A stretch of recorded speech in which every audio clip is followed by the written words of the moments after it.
कयामत से पहले जाहिर होने वाली बड़ी निशानियों में से एक दाब्बतुल अर्ज का निकलना।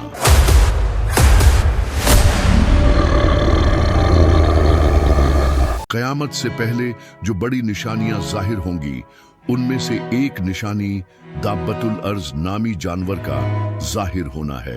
यह एक ऐसी बड़ी निशानी होगी जिसका जिक्र अल्लाह ताला ने कुरान मजीद में भी किया है। अल्लाह ताला ने इस जानवर के बारे में इरशाद फरमाया, और जब इन पर वादा पूरा होगा तो हम इनके लिए जमीन से एक जानवर निकालेंगे जो इनसे बातें करेगा, क्योंकि लोग हमारी आयतों पर यकीन नहीं लाते थे। दोस्तों, आज हम लोग इस वीडियो में 5 टॉपिक पर बात करेंगे जिसे आप स्क्रीन पर देख सकते हैं। लास्ट टॉपिक तो हर एक मुसलमान के लिए जानना बहुत ज्यादा जरूरी है, तो वीडियो में आखिर तक बने रहिए। दाब्बतुल अर्ज का मतलब?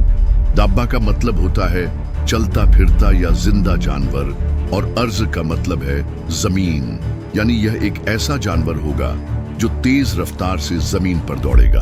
आमतौर पर इस दुनिया में जानवर या तो अंडे से निकलते हैं या किसी दूसरे जानवर के पेट से पैदा होते हैं, लेकिन यह कयामत की एक अनोखी निशानी होगी कि यह जानवर न किसी दूसरे जानवर के पेट से निकलेगा और न ही किसी अंडे से, बल्कि यह सीधे जमीन से निकलेगा। तफसीरों के मुताबिक इस जानवर का ज़हूर उस वक्त होगा जब लोग नेकी का हुक्म देना और बुराई से रोकना बिल्कुल छोड़ देंगे और काफिरों और मुनाफिकों की इस्लाह की कोई उम्मीद बाकी नहीं रहेगी। जब यह जाहिर होगा तो वह द्वार क़यामत के बेहद करीब का द्वार होगा।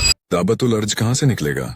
मक्का मुकर्रमा में खाना ए काबा के करीब एक पहाड़ है जिसे कोहे सफा कहते हैं। सफा की पहाड़ी वही पहाड़ी है जिसके दरमियान हज और उम्रा के दौरान तवाफ किया जाता है। रिवायात के मुताबिक क़यामत के करीब कोहे सफा की पहाड़ी एक शदीद झलझली की वजह से फट जाएगी और उसमें से यह अजीब व गरीब जानवर निकलेगा जो लोगों से बातें करेगा। यह बिल्कुल उसी तरह का मौजज़ा होगा जैसे अल्लाह ताला ने अपनी कुदरत से हजरत सालेह अलैहिस्सलाम की ऊंटनी को पत्थर से निकाला था। दाब्बतुल अर्ज क्या करेगा? हाफिज इब्ने कसीर रजी अल्लाहु ताला अन्हु के मुताबिक यह जानवर कोहे सफा से निकलकर मस्जिदुल हराम में मुकामे इब्राहिम और हजरे असवद के दरमियान पहुंचेगा। जब ये वहां पहुंचेगा तो वहां मौजूद लोग इसे देखकर भागने लगेंगे, लेकिन मोमिनों की एक जमात वहीं खड़ी रहेगी। इसके बाद यह जानवर मोमिनों के चेहरों पर एक नूरानी निशान लगा देगा जिससे उनके चेहरे सितारों की तरह रोशन हो जाएंगे। वहीं जब काफिरों और मुनाफिकों की आंखों के दरमियान एक मोहर लगा देगा जिससे उनके चेहरे काला पड़ जाएगा। इस तरह मोमिन और मुशरिक के बीच खुला फर्क हो जाएगा। दाब्बतुल अर्ज का शक्ल, यानी वह देखने में कैसा होगा? कुछ उलमाए किराम के मुताबिक यह 4 पैर वाला जानवर होगा और इसकी लंबाई 60 गज होगी। कुछ ने लिखा है कि इसकी शक्ल इंसानों की तरह होगी।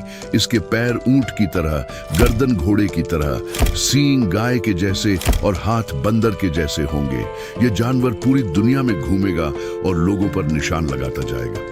यह इतनी तेज रफ्तार से दौड़ेगा कि कोई भी इंसान इसका पीछा नहीं कर सकेगा और ना ही इससे बच सकेगा। अब आते हैं सबसे अहम टॉपिक पर, तौबा और ईमान की बंदिश, जिसके आते ही तौबा का दरवाजा बंद हो जाएगा।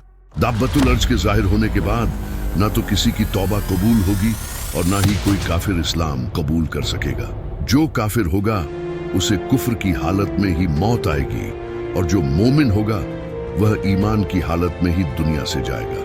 इसलिए हमें चाहिए कि हम अपने ईमान की हिफाजत करें और अल्लाह ताला की बताई हुई राह पर चलें। अल्लाह हम सबको क़यामत की इन निशानियों से इबरत हासिल करने और सही राह पर चलने की तौफीक अता फरमाए। आमीन।